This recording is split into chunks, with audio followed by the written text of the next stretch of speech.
Si chiamano indici di beneficio e sono la base dei nuovi contributi da pagare al Consorzio Veronese di Bonifica. Dopo il riordino voluto dalla Regione, in pratica si paga a seconda del rischio idrogeologico dell'area di residenza e il contributo cambia in funzione del beneficio ottenuto con l'impegno e l'intervento del Consorzio sul territorio in cui sorge l'immobile. Una spiegazione che lo stesso Consorzio ha affidato al Presidente Antonio Tomezzoli in risposta all'allarme cartelle pazze lanciato da molti contribuenti che si sono visti recapitare a casa bollettini con cifre diverse dalle solite. Questo è lo strumento che abbiamo utilizzato per la determinazione dei contributi, è il nuovo piano di classifica approvato dalla Regione, dal quale si riesce a vedere quelle che sono le zone a maggiore rischio idraulico: Palù, Cerea, Legnago, Castagnaro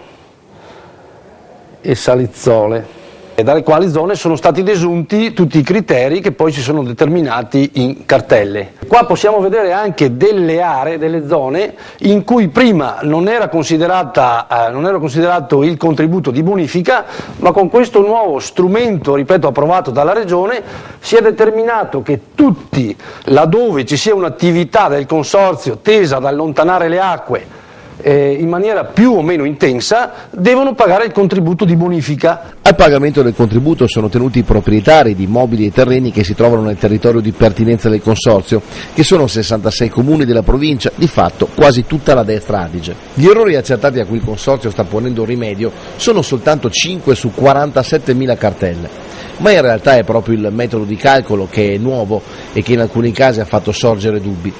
In previsione di forti piovasche o perturbazioni è il Consorzio ad occuparsi dello svuotamento dei canali, evitando improvvise piene o tracimazioni, come nel caso più recente accaduto a Natale con l'allagamento nella zona di Salizzole del Bussè. Il nuovo piano di classifica degli immobili, da cui dipendono appunto i contributi da versare, è disponibile sul sito internet www.bonificaveronese.it.